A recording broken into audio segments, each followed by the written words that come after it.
It's intermission time. It's great to get out to the movies. Jet, do you want to do an intro of yourself and tell the listener who you are, what you're up to? Hi, I'm Jet. I also go by Badcherry777. I am a DJ and a tattoo artist based in East Hollywood. For the listener, we ask this question for every guest on the show, and it might trip you up, but take your time. If you were to pick a movie that you think describes your life right now, like where you're at in life, what would it be? I don't know. I've been like going out a lot lately. Fun. Yeah. So like, Are you someone who regulars at certain spots, or you like to change it up? I don't know. I just wherever someone invites me, and if I'm on list, I'm there. Yeah, valid. Yeah. But I don't know. I guess I feel like I've been like also like staying in and going out. It's like so extreme. Mm-hmm.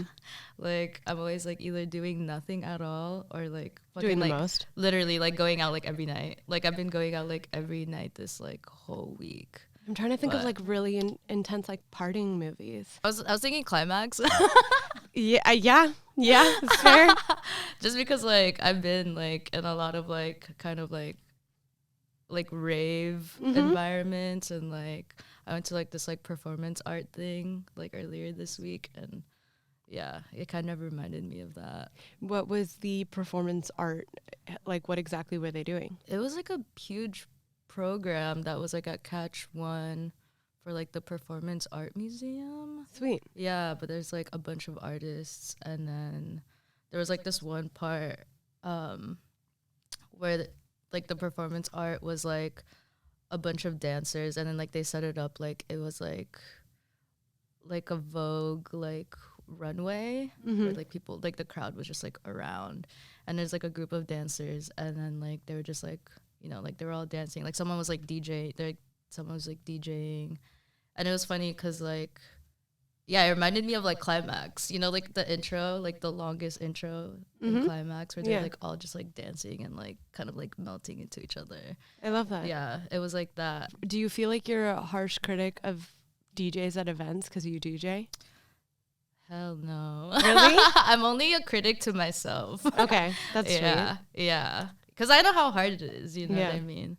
Yeah, like live DJing is like, yeah. Do you gravitate towards certain genres when you watch movies? I do. I like a lot of horror. Yeah. Yes, yeah. Either like horror or like fucking Asian cinema drama. Yeah. Like, yeah. And do you have certain directors you typically like their work, or is it like certain themes that you see yourself watching often? Yeah, I like a lot of body horror. That's like the only horror that like really gets me. Mm-hmm. Cause like I love like special effects stuff. Like I hate like CGI. Mm-hmm. Like it looks so bad. But yeah, like I love when people use like real effects, makeup, and like you know, like crazy shit like that. Yeah. Yeah. But then I also love like a lot of like kind of like indie, like kind of like romance or like coming of age movies. Yeah. I'm a sucker for those. Yeah. Especially like girlhood themes. Yeah. Yes. Do you have any movies that come to mind for girlhood? Like I'm thinking Virgin Suicides. I was rewatching like one of my favorite ones, New Love in Tokyo. That's sweet. It was like, what is it streaming? I found it on some random Russian website. I was like, I literally Googled like New Love in Tokyo full movie. Yeah, I do that a lot. I'm like 123movies.to. Oh yeah, literally. Yeah, funny. but that one is really cool because it's like two sex workers in Tokyo in like late 80s, early 90s, and then one of them is like a dominatrix, and then the other one is like a call girl. So and then they just like become friends because like they both like see each other like working at night at like the same hotels and stuff, and then they're just like, yeah, it's really cute. I love that. What do you remember the first time you watched that movie? Yeah. What was your first impression? First impression, I was like, fucking set design was amazing. I love like anything 80s. Like I love power shoulders Yeah, and like the yeah. fucking like triangle. For those that are just listening, she has a sweet blazer on right now. Yeah, I love like a cinched waist and like, you know, powerful shoulders. So like I love like 80s style. But that one was really cool because like I don't know, like a lot of how like the movie was shot was like it was like going through like all these like hardcore kind of like, you know, like S&M scenes, but then the music was like it was like happy. Yeah. So I thought- love when a film has that contrast where the Yeah. music feels contradictory to what you're watching. exactly. It's such a cool tool to use. Yeah, because then like she's like literally like whipping someone and just like, you know, doming someone, and then it'd be like, I don't know, like it just like some fucking Disney like Yeah. Disney soundtrack or some shit. That's funny. Yeah. Are there any, I mean, I feel like you kind of said this with 80s movies and the aesthetic, but other visual styles and looks that you like in movies? So like other than the theme and the plot, like just visually, what kinds of aesthetics are you drawn towards? Oh, I mean, the obvious answer for me was like Wong Kar-wai. Like all his films, like I love like nighttime shots. I love like there's this other movie, Millennium Mambo. I really like that one. Actually, I kind of relate to that movie at the point of my life right now, maybe. Okay, in what way? I don't know, just like girl trying to figure out her life and just like day by day. But then like it's a lot of like lonely shots or like nighttime shots and kind of like romanticizing that, I guess. Yeah. Yeah. I've said this before on the podcast, but it's funny. No matter what age my guest is, I feel like everyone always is drawn to the theme of figuring it out because we kind of will always feel like we're still figuring it out. I mean, we're never going to have it figured out. Yeah. You know what I mean? Yeah.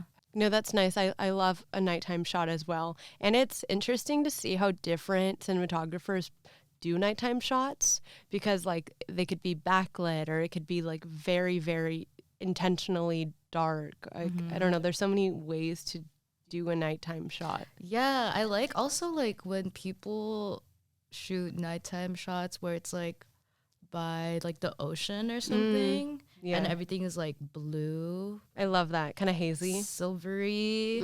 But I'm always like, wait, because like I remember I was watching something, I forgot what it was, but it was supposed to be like a nighttime shot. But then someone that I was watching it with was like, I think they shot this during the day and then just like edited it to look like it was night. That's trippy. You know what I mean? And I was like, what? I was like, damn, that kind of ruined it for me. Yeah, that's disorienting to think Yeah. about them filming a nighttime But like, scene. it makes sense because I was like, how are they getting this much light? Yeah. You know what I mean? Is there a specific historical event or period of time that you feel like was portrayed well in a film? Ooh. Or just, you know what I mean? Just like a decade or a time period in essence. Like as I'm saying this, and I think I've talked about this on the podcast, the movie Kids, I think it portrays like New York and that time period really well. Oh, have you ever seen the movie 13? I love 13. Yeah. Yeah. I think you know, that that's the also- same director by Twilight. The No. first Twilight movie. I had no idea. Yes. Yeah. Fun fact. Yeah. She fucking made That's super if you fucking random. like look at the like the colors of Yeah. like 13 and like the first Twilight movie. What's her name? Like Catherine I don't know. Hardwick Here, or let's look it up so we something? can say it. Catherine Hardwick, yeah. That's crazy. Yeah, but I love 13. Yeah, like that movie to me, I feel like captures that time period well, like how they dress, how they talk, everything about literally. it. Yeah. I was gonna go off of something like more on a serious note. Yeah. But I forgot. Okay, let me look it up. Yeah. But there's like this movie that was like set in the Philippines. I'm Filipino, Yeah. and I was born and like raised there. But it was like Oh, when did you move to the U.S.? I moved here like in 2002. Wow. Which was like crazy because it was like I remember like literally like 9/11 happened and like we were like in the process of like, oh, we're gonna go to America, and I was like fucking like really young, and I was like, what? And then that happened, and they're like, oh my god, like I don't know if we're still gonna go, like blah blah blah. Holy like, shit. yeah. It's like based in like a nunnery, Huh. and then it was set during like the Marcos era. Marcos was like this like evil dictator in the Philippines. Okay, maybe I think it's called Aparición, which is like apparition. Do you want to read the summary of it or something? Tucked away in a remote forest, the convent of adoration is inhabited by a group of nuns seeking a peaceful life of devotion and discipline, filling their days with nothing but mundane chores and prayers. But the wish for a life in isolation is threatened when President Ferdinand Marcos declares martial law, and political protests and chaos begin to infiltrate every corner of the archipelago. Suddenly, the nuns find themselves engulfed in violence and unrest that will eventually put their faith and conscience to the test. So it's just like nuns and just like the dynamic of like hermetic monastery life. And did they're like sneaking out. Did you watch this in the States? Yeah, this came out in 2012. Oh, okay. So, but it was just like a period piece drama. But yeah, I just thought that was like, because I used to want to be a nun when I was like little. Yeah, it's just like I think like growing up like in the Philippines, like they were like so overly religious, like very very like predominantly Catholic like country. Yeah. So like I was always like, oh, like being a nun is so cool. Like they just like give up like all their like worldly desires, and they're just like don't care about, you know, the things that everybody else cares about. This is a really simplification of the horror genre, but like like loving and wanting to be a nun, it's such a storyline through so many horror films. Yeah, that's true. Yeah, they're always trying to like do some sort of like purification. Like, did you watch Immaculate this year, or what was the film that had the same plot as First Omen? The First Omen and Immaculate came out this year. You should watch them both. Yeah, no, I haven't seen. They're both essentially the same plot. Not to like, I always say strong opinions on the show. I think The First Omen is better. But yeah, you should check them out. Okay, you'll like them, I think. Yeah, there was one point where like I only watch like supernatural horror because like I love like possession movies. Yeah, and stuff. So like, yeah, very cool. Yes. Yeah, like I was gonna be like possession. Yeah, literally another really cool like monster like special effects. Kind of weird. Yeah, I love that one.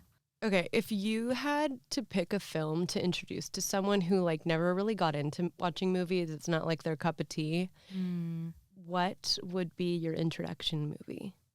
I don't know, probably something like really traumatizing. Because I only have one shot. You have like an evil laugh. I'm like, let me fuck them up. Like, that's funny. Honestly, I don't know. Climax is really cool because like it was like kind of like high adrenaline. That would make a big impact. Exactly. And what I would do is like I love like every time I'm about to watch like a horror movie, I like love smoking sativa so that I'm like really on edge and I'm just like so paranoid and like locked into the movie that it feels like I'm in smoke, and I always confuse which one's sleepy and which one's anxious. Anxious is a sativa. Okay. And then sleepy is like the indica. Okay. Yeah. So like if I'm about to watch like a horror movie, I'll be like, let me smoke some sativa. That's crazy. And, like get my money's worth. That's crazy. I would never. No, but it's okay. Like, you know. Oh my God. The high is always gonna end at some point. Yeah, that's really mature of you. Yeah. Every time like you have a bad trip, just always remember like it's a journey, so it's like gonna reach its destination soon, and you just like ride it out. I don't think I'm mentally well enough. I always tell people that. I'm like, I'm just too unstable. I don't have like the wherewithal to know. You don't have to like do anything. You can just watch it and like fully be in it already. Yeah, I guess. That's good. Saves you money. Yeah, Saves you money. Money. Yeah. That's funny. But yeah, if I had to show someone, Climax. I like that one because I also love the soundtrack. The soundtrack is fire. And it's the colors are really good. Yeah. And like I love like when people just kind of get crazy and turn into like they all just start like fucking like turning on each other. I'm always like, yes. Do you have a film that comes to mind where it's like a film that you like that most people dislike?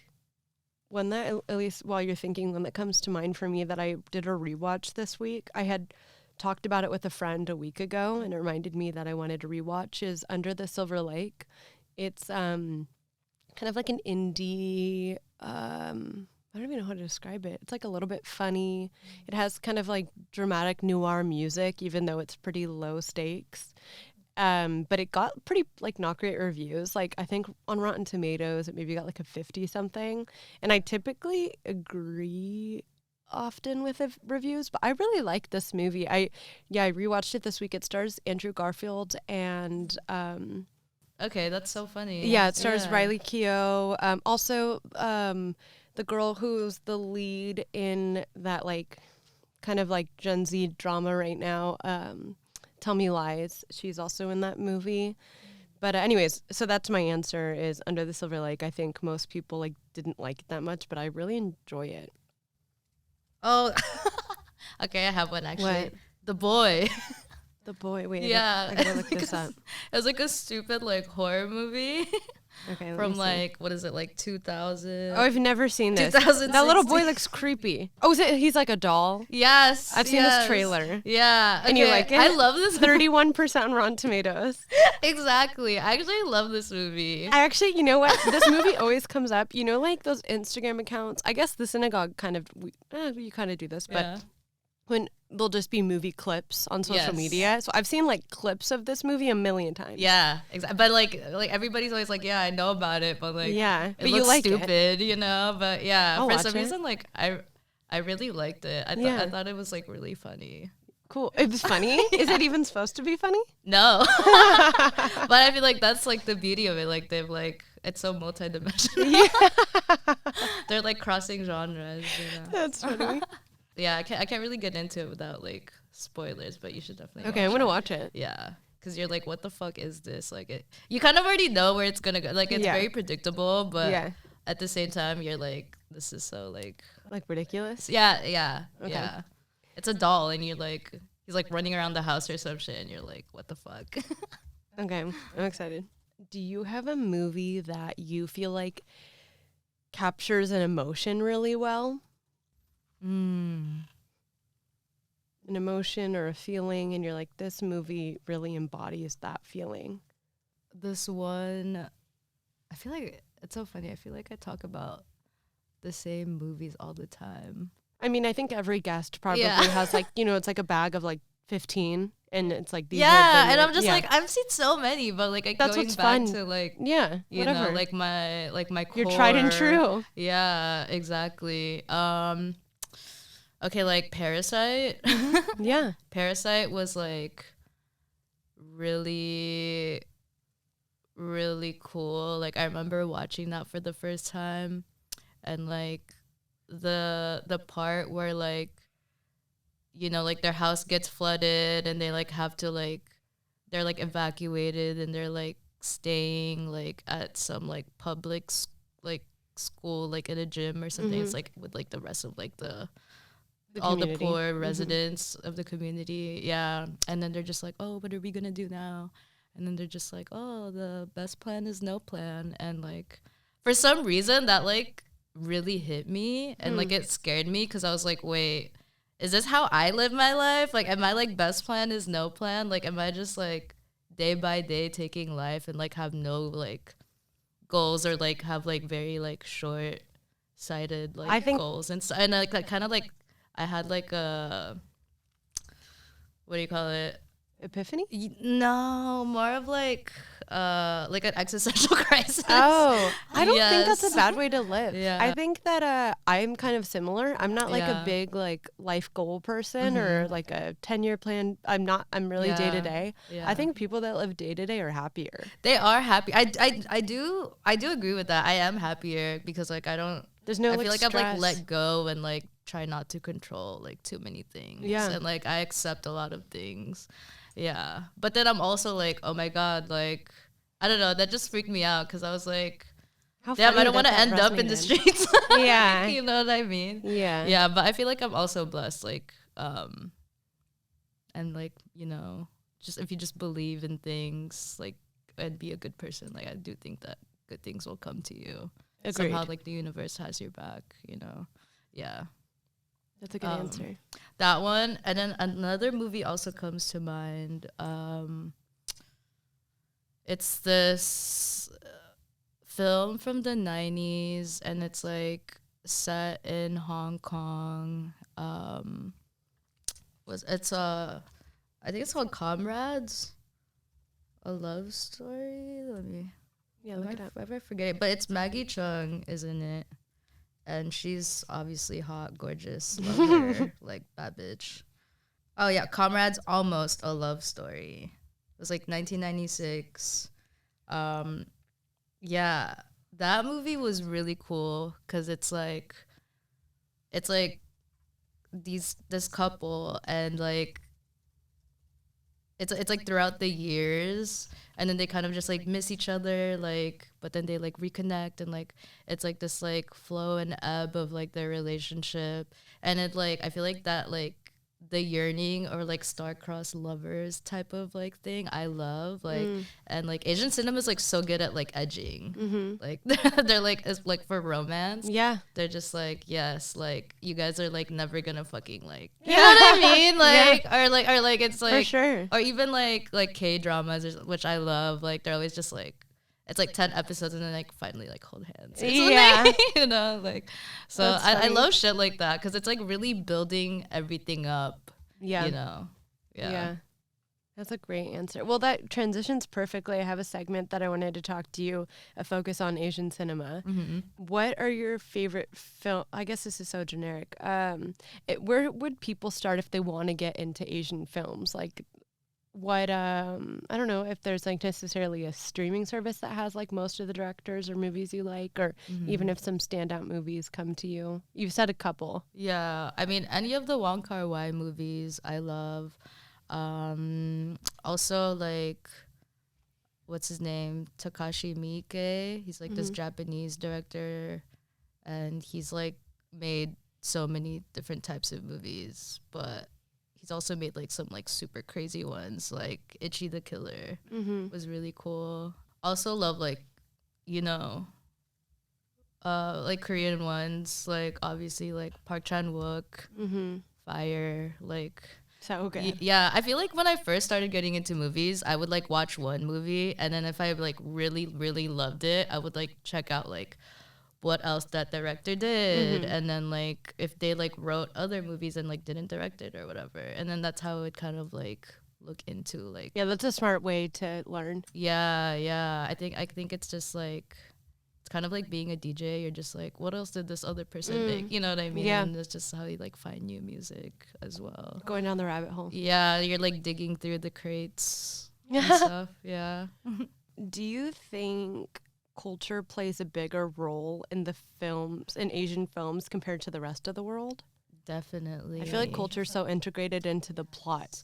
Yeah, you know what I noticed is like in a lot of Asian cinema, like there's always scenes revolving around food, because like food is like such a big like communal thing. You know, and it's always like it's like the stereotypical like, oh, like, you know, like Asian parents like don't say like I love you, they like ask like, oh, did you eat yet? You know, but yeah, I feel like what I've noticed is like I would like literally watch like something that was like Korean, and like they're like literally actually eating the food in the scenes. You know, they're like fucking like slurping like noodles and shit. But then if it's like also like American movie, they're like slowly like cutting, like, you know, like it's pushing shit like around the plate, and like, or like pretending to like chew on something, you know. But yeah, I like that they're like actually like they're fucking hungry. Because like I'm like, yeah, and then I'm hungry too, and I'm like, damn, I'm always thinking about my next meal. So that's funny. That's really a really good point. Yeah. So like, yeah, even just that. Which country in Asia would you say makes your favorite films? That's a good question. That's kind of hard, huh? Yeah.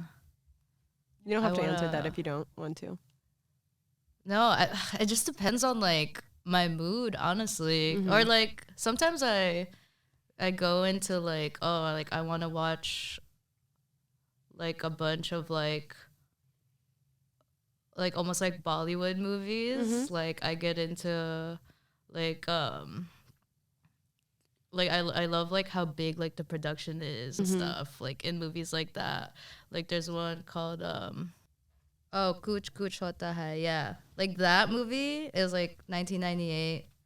Really, really, it's like fucking 3 hours. Damn. You know, and that's what I like about like Indian movies. Like they're like fucking like 3 hour. It's long. a whole experience. Yeah, it's like an epic. Yeah. Cause like I feel like so much of their culture is like based on like, you know, like epics and like tales like that. So yeah, I love shit like that. But then like if I feel like I want to like get into like some like psychological thriller type of movie, I'll like watch something Korean. Yeah. And then if I want to like watch something that's like fighting, like a lot of like martial arts, like action, like I'll get into like some like I don't know, like I love Stephen Chow, like great Chinese director, but then also like there's like some cool like Indonesian like silat fighting martial arts movies that I really fuck with too. That's like sweet. The Raid, that one was sick. Yeah. I love that. And then like horror, like obviously like Japanese and Korean, just they have it. There's like some Thai, there's some good Thai horror too. Yeah. Thai people are like they're good with ghosts. yeah. Like they kind of, it's kind of like Philippines is like I like how they do ghosts because it's like so campy, but it is also scary. Yeah. Because I remember like watching a lot of like Filipino horror when I was little, and it definitely would scare the shit out of me. Yeah. But then it would be like so ridiculous because like the makeup is like so bad, like the effects, you know, I'm just like, okay. Can you think of a title that you could recommend to anyone listening who might want to try watching like a film in the vein that you were just saying? Yeah. Like for like Filipino horror, there's one called Pasiam. It's like a Filipino movie that came out in 2004.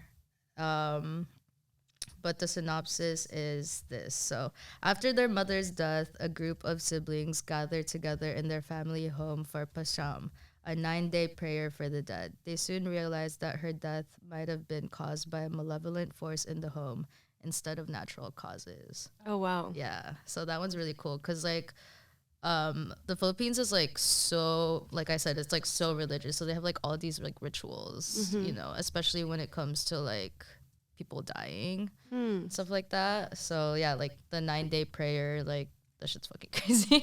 Wow. Yeah. And like there's like a lot of like superstition as well because like pre-colonial, like a lot of like the different peoples that became known as the Philippines, like they were very like animistic, so like they believed that there's like energy in everything. So like a lot of like things come to play and they have to like respect all those like kind of like rules and like boundaries, and you know. That's fascinating. Yeah. Have you noticed any trends in Asian cinema that have influenced Hollywood or Western films? Ooh. Honestly, yeah. I feel like every fucking movie that you like is probably borrowed from like Asian cinema. You know what I mean? Like sometimes it'd be like I'd be looking at things and it's like the exact frame. You know what I mean? Like a frame by frame or something. Like but I feel like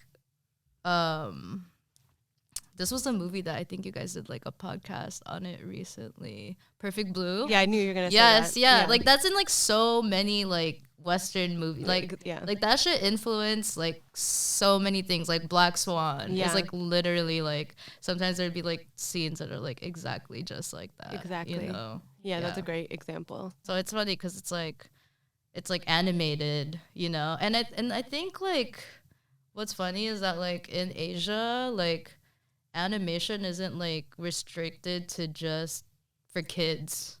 Like adults fucking like like can watch Perfect something Blue, that fucking plot terrifying. Like if heavy.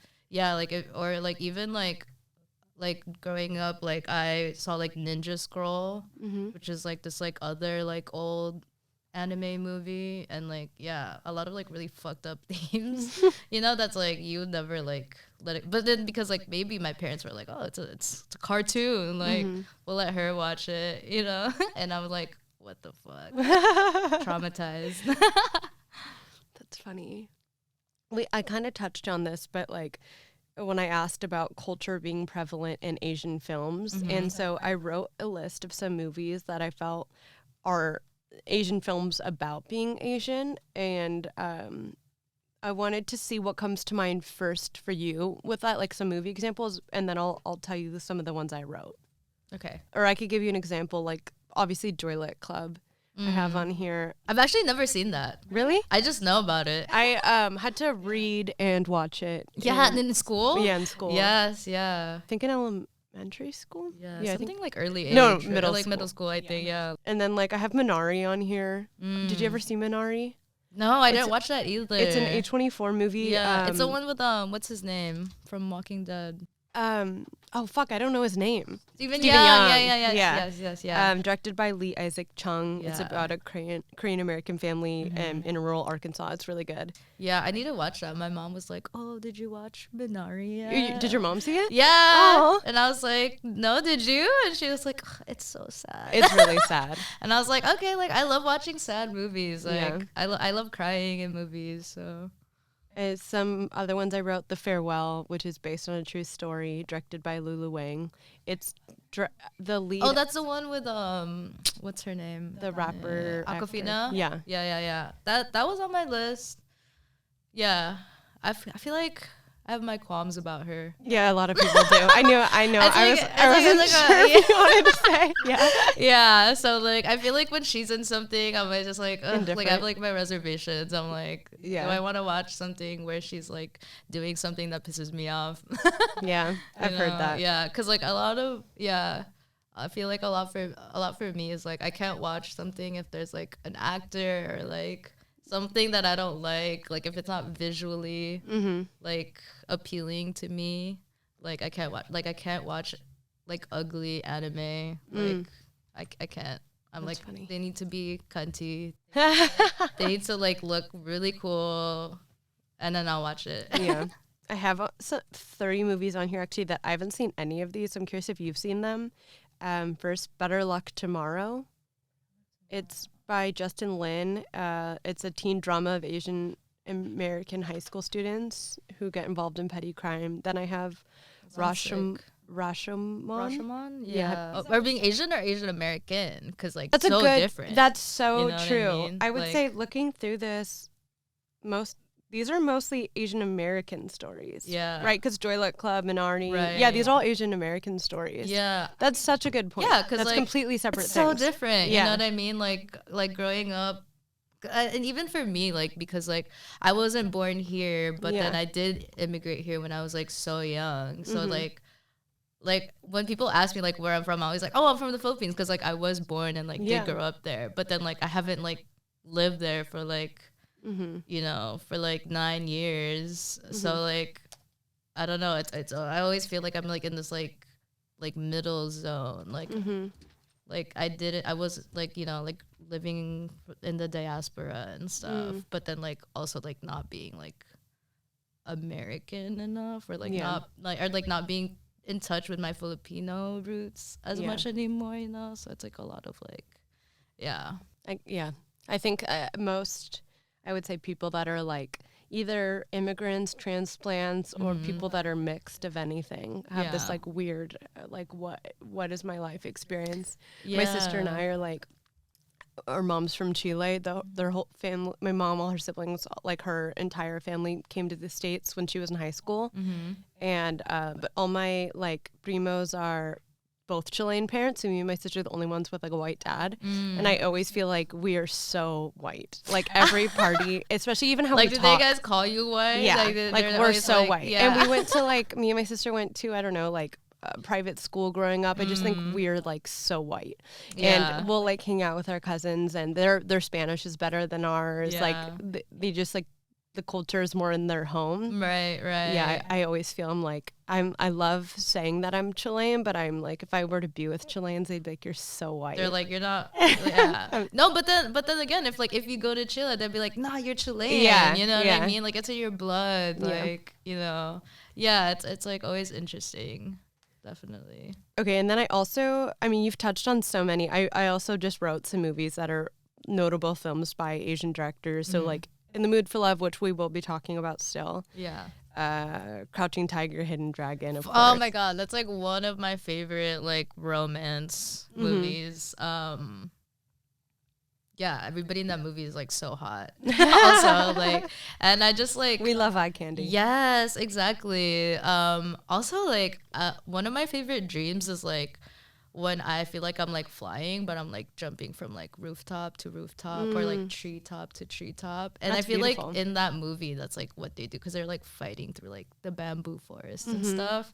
And they're just like kind of like, I don't know, they're like floating. You know what I mean? They're like fucking flying. And I'm like, that's literally like one of my favorite dreams. And yeah, I think that started because I watched that movie. Yeah, I bet. Yeah. Probably. Yeah, when I was like really young and I was like, whoa.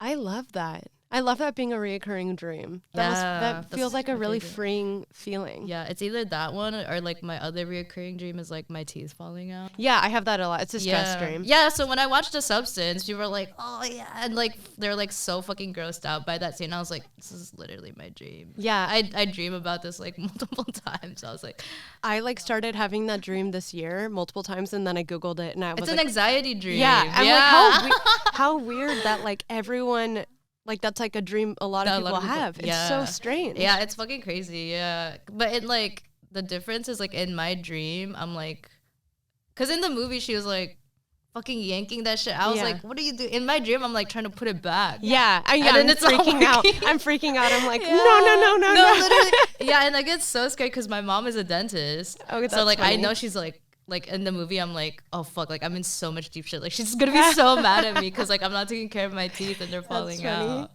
Yeah. One movie we haven't touched on yet that I fucking love is The Handmaiden. Oh yes, lesbians. Yeah. Lesbians. Yes. That movie is so hot, so beautiful, so fucking cool. Yeah. The poster art for it is really beautiful. Gorgeous. Yeah, I love Park Chan-wook. Yeah, he's so cool. Yeah, he's fucking sick. Like he's just, I don't know, he just has it down. Yeah, I feel like all his movies have like the fucking set is always like amazing. Like, yeah, just fucking fire. Like everything visual. Like he gives it to you. Yeah. And then I have on here Drive My Car. Did you see that? Directed, it came out in 2021. It takes place in Japan, and then I keep talking about Park Chan-wook, but I had Drive My Car and Decision to Leave are both films that I watched like back to back, so I associate them even though they have nothing in common. You know, when you have like movies that you just saw at a similar time period, so then you just link them. Like, yeah. Drive My Car, you should watch. Drive My Car. It's slow. I don't think it's necessarily your genre, but I think you would like it. Okay. What's it about? It is about a director who's like a theater director and his wife, and she passes, and it's about his reflection on the relationship, and then he meets this young woman who ends up being his driver, and they form like a bond, kind of like a father-daughter bond. Oh, okay. And they both help each other with their trauma in a way by talking to each other. And it's like they have completely different scenarios going on, but they are leaning on each other for emotional support in a way. And it's just really, it's like therapeutic. It's very therapeutic. It's really beautiful. And I would say it's kind of I don't even know if it's dialogue heavy. It just has good text. Oh, okay. Yeah. I love a lot of movies with like really good dialogue. Yeah. I also love like, I don't know if you've ever seen what's All About Lily Choo Choo. It's like this Japanese movie, but like, What's the genre? I don't know, like coming of age bullying. Like it's like so fucking like intense. Okay. But there's like in the like the way they like made the movie, it's like stylized in a way where there's like chats going on. Mm-hmm. So there'd be like it's like, you know, like chat windows, and it'd be like type, Yeah. and it's like ding, ding, ding, ding, you know, like Oh, that. okay. Yeah, which I really like, and I feel like a lot of this, I think it came out in like 2001. Yeah. But like I love when movies had stuff like that, and like Dee, you know, because Yeah, like, it was, yeah, like, in the Dee. chat Oh yeah, room we haven't even heavy. talked about Dee. Yeah, Dee was cool because like I just love like I love the throwbacks because I'm Mhm. just like that's just shit that Yeah, like nostalgia. yeah, you know, even when people like are like when I'm watching something like Jersey Shore and they're like talking on the phone and you could hear like the whole conversation. I'm like, they don't do that shit in like Yeah. even reality shows anymore. Like Yeah. nobody's just like on the landline, like Yeah. blah, blah, blah, blah, like having like a So whole true. I'm like, damn, I miss that. That's funny. Yeah. Okay, now we're gonna get into the focus, which will be in the mood for love. In the mood for love. Okay, 2000. Okay, well, it's PG. Yeah, I guess nothing happened. Yeah, But nothing- I'm saying, yeah. that's the edging. You know what I mean? Like, it's in 1962. Journalist Chow Mo-wan, Tony Leung, and his wife move into a Hong Kong apartment, but Chow's spouse is often away on business. Before long, the lonely Chow makes the acquaintance of the alluring Su Li Zhen, Maggie Chung, hot, whose own SO also seems preoccupied with work. As the two friends realize their respective partners are cheating on them, they begin to fall for one another. However, neither wants to stoop to the level of the unfaithful spouses. So, what was your first reaction when you watched this movie? What did you leave the movie feeling and thinking? Yeah, first reaction, I mean, like, I loved it. Because, like, I love, like, the unrequited, like, yearning, longing. Because I It's feel like the like epitome of this movie. yeah, and like every movie just like wants to like give you like a happy ending. So I Mhm. like when things don't, not that they have to be like sad or like, but I just like the unconventional, like, Mm-hmm. oh, they don't end up being together, like, Yeah. you know. So yeah, I don't know, I like the theme of like loneliness and like how everything was like so busy because like, you know, they're like right in Hong Kong and it's like so much fucking shit going on, like Yeah, it's busy yet it's slow. Like there's like Yeah. slow motion shots and there's like a Mhm. lot of lingering shots. yeah, And that's a cool contrast. Like we were talking about earlier, the contrast of the music mm-hmm. in the scene. This is like a contrast of like speeds. Yes, and I also love like rain Mhm. in movies, and I feel like a lot of Asian cinema, they always have to fucking put rain It's into it, and moody. it's like so nice. Yeah. You know what I mean? Like also like smoking in the rain, Yeah, damn. like That's one a of my mood. favorite like life romanticizing You can smell it, I feel moments. like. Yeah, and it's just like, yeah, it's just like so nice. Like The tobacco and the and the wet rain. cement, yeah, you know? just fucking tickles my brain. So like you're saying, the movie is a film about like longing and not unrequited love, but like just like the process of longing for love. And Mrs. Chan and Mr. Chow both live in close quarters and are dealing with parallel experiences of infidelity. Do you think that they were attracted to each other because of their shared pain, or was there a deeper connection? That's a good question. Because I kind of, honestly, I feel like they were drawn to each other circumstantially. Yeah, right? It's like proximity. Yeah. You know? I mean, I guess like most of it is like the proximity. And because like they know that they have cheating partners, but they don't necessarily know that about each other, right? Like they don't know that the other person also has a cheating partner. I assumed they did. Did they? It doesn't say, but I just kind of Yeah. assumed it was like unspoken. That Like they did they knew. know that they're I thought like that did they he know knew. that her It doesn't husband was explicitly say that. Yeah. I guess I just assumed. Yeah. Like I don't think yeah. I don't know. Yeah. Yeah, I feel like At least they could both tell that they're in like longing. Right. Yeah. But I also feel that way about most love. Like, this might sound cynical, but I think love in our like real lives is really circumstantial. Like, the people we end up marrying or spending our lives with is really just based off of like timing and proximity. Yeah. And like the people, like, this is my belief that true love is just a choice and you choose to be in love with people, but it's really just based off of circumstances is what I've always thought. Yeah, I mean, I think for me it's like love, like not like everything is like ephemeral. Like, you know, like love isn't gonna like last forever. Like, you know, like contract of marriage is like till death do us part. Like, that's like so like why?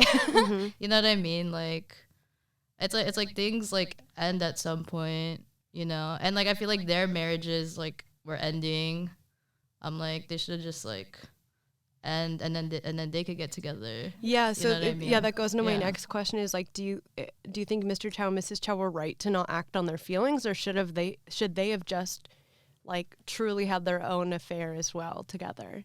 I think I like the way that the movie didn't let them enact on that, because you're like wondering like are they gonna do, you know what I mean? Like it's such a good ending. Will they, won't like, they? Yeah, exactly. Yeah.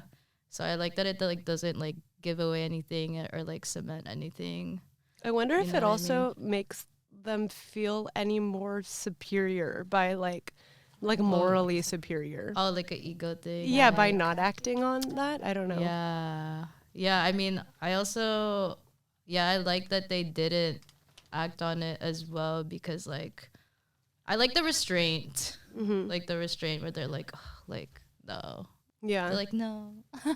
Also, like the title itself, like In the Mood for Love, kind of suggests this, where it's like in the mood for love, like wanting the feeling of love, not necessarily like, the title isn't like in love, it's like I'm in the mood to be in love. Yeah. Which is an interesting way to position those words. Yeah. And I was wondering also, like, do you think the characters were truly in love or just seeking companionship? Well, the spouses and the main two. Yeah, well, I guess like for me, I was like, love, like there's so many different forms of love. True. You know what I mean? And like you would think that like the whole thing is about like their romantic love, but if you think about it, it's more of like oh my god, what's the English word? Sorry, bilingual brain is like I always forget things. Like their platonic love. Yeah, which is cool because they're just like hanging out in these like all these like platonic scenarios. You know what I mean? So it's like I like that it didn't necessarily have to result in like romance. You know what I mean? It also, as I'm thinking about this, like the concept of in the mood for love, it's like I bet that each main character is like in the mood for their actual husband or actual wife to be loving them too, like not just the main two to each other, but like hold on, I'm messing up their names, like Mrs. Chan. I bet Mrs. Chan is in the mood for her real husband to love her, and I bet Mr. Chow is in the mood for his real life to love him, but it's just not happening. And do you know what I mean? Yeah, I don't know if that even made sense, but yeah, and I think like everyone is longing for love from a different person for a different reason. Exactly. And like, and I feel like that's like such a like a Asian cultural thing is like you're like you never fully explicitly say like your desires. Like you kind of just like wait for it to come to you almost, you know? Like it's like as opposed to like Western ideals where you have to like be like so gung-ho and like you have to say what you want, you know what I mean? Hold like the speaker outside yeah, the exactly. window. Like they pronounce, like proclaim your love, like all of this. But like to them, even just like the thought or like maybe the reason why I like it is like the fantasy, like you just fantasize about it. Sometimes like the fantasy is enough because like most of the times the fantasy is better than the reality anyway, you know what I mean? So like why would you want to ruin it? You know? I wrote down some movies that were inspired by In the Mood for Love, and I'm curious if you've seen any of these. One of them is Barry Jenkins' Moonlight. Have you ever watched this movie? Yes, yeah. I love that. I love like queer LGBTQ like LGBTQ movies.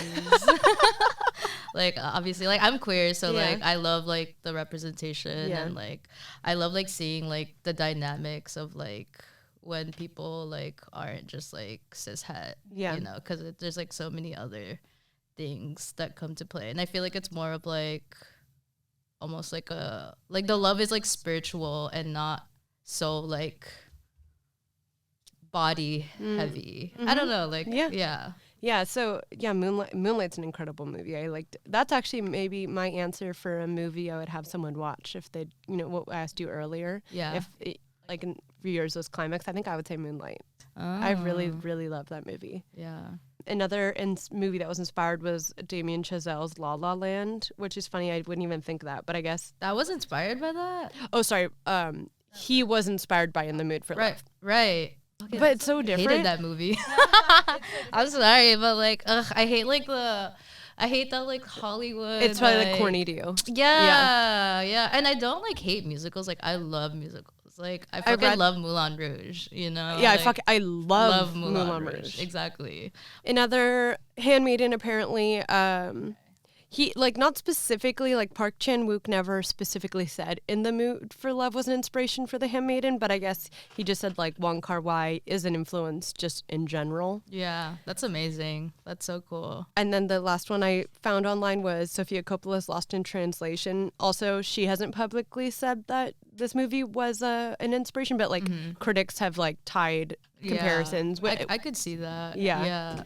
Just like the slowness, the stillness, the longing. Yeah. The thing about In the Mood for Love, that like even though it was so slow, it was like aesthetically and visually appealing. And I feel like a lot of like the fashion movies, too. Yeah, and I feel like a lot of movies that go for like the slow burn, like the coloring sucks and like no one's wearing anything cool, so you're just like, oh, snooze. Yeah, what are you supposed to look at? You know what I mean? Yeah, like if you're gonna give me like a slow plot, like give me something else that like will excite me, you know, so I can keep fucking watching it. Yeah, because like Lost in Translation, like fuck, I always try to watch it and like I always fucking like end up falling asleep or something.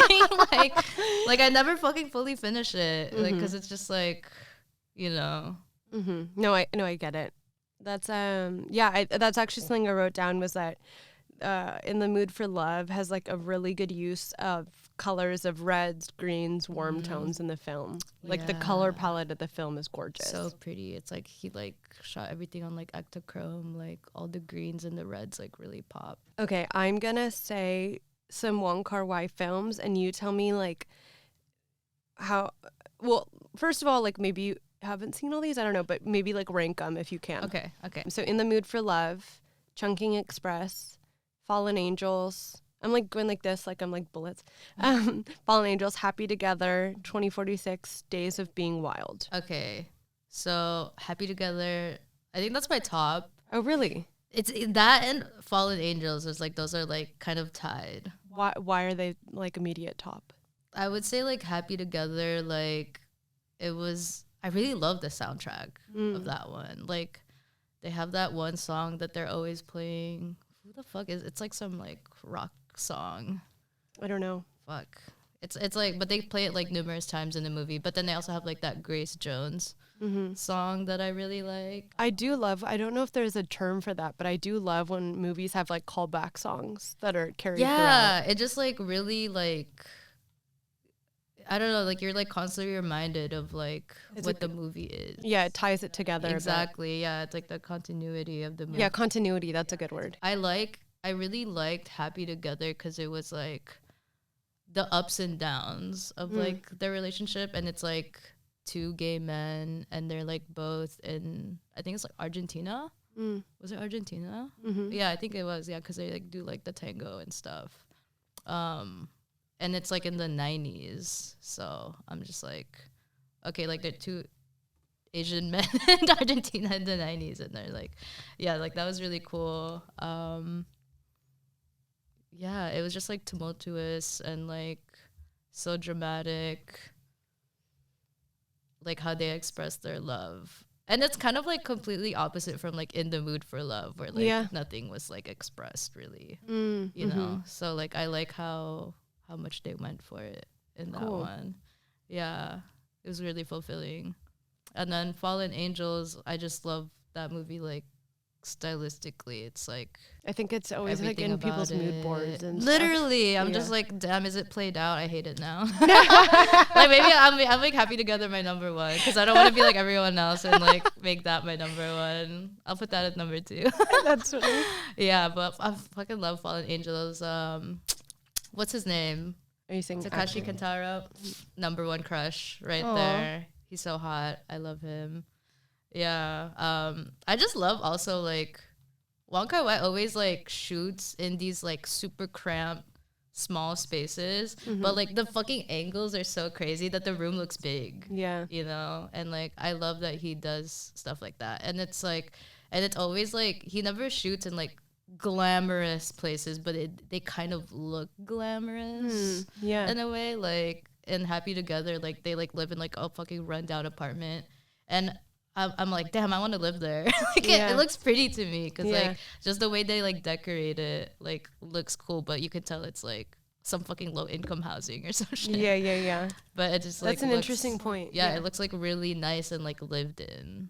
You know, like you can like tell that there's like, I don't know, History there. a lot of history, like a lot of memories. You know, there's a lot of character. I always find that really impressive when a set for a movie looks lived in. Yeah. That Yes. must be like tricky to do, to make something Yeah. like sterile look like it's true to life. Yeah, like a really fun set to make. You know. Yeah. Yeah.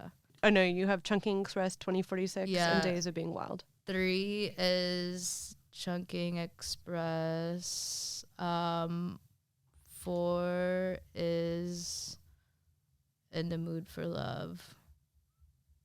I've never seen 2046, so I'll put that last. Days of Being Wild, I guess, is 5, and then 6 is 2046. Yeah, I've seen Days of Being Wild was cool. Yeah, I like that one because it was like they're like in Macau, right? Like that's what. I don't know. Have you seen it? Okay. No.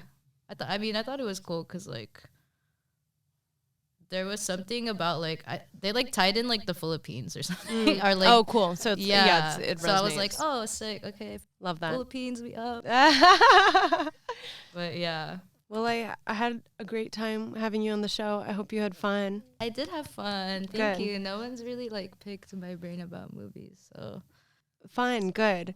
And I'm sure like people in the comments or whatever when we post this episode, they'll have thoughts too, so you can check those out. If anyone wants to get in touch with you for DJing or tattooing or whatever, yes, book me. Books are open. and they can get to you through Instagram. Yeah, Instagram, Badcherry777.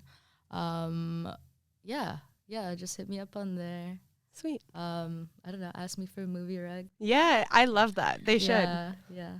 You're like, to book me, you have to give me a rec. Right, and you have to give me your like top 5 movies, and if I like them, then you can book me. Well, thanks for being on the show. Thank you. And now it's time to get lost. Hey. Good evening. If you enjoyed this episode, be sure to leave us 5 stars on Spotify, Apple, or wherever you get your podcasts. To stay in touch, follow our Instagram page at It's Intermission Time and share with your friends. As always, Intermission is produced by Jazeel Chu and Olivia Dean, and of course, hosted by yours truly, Megan Braun. This episode is brought to you by The Synagogue.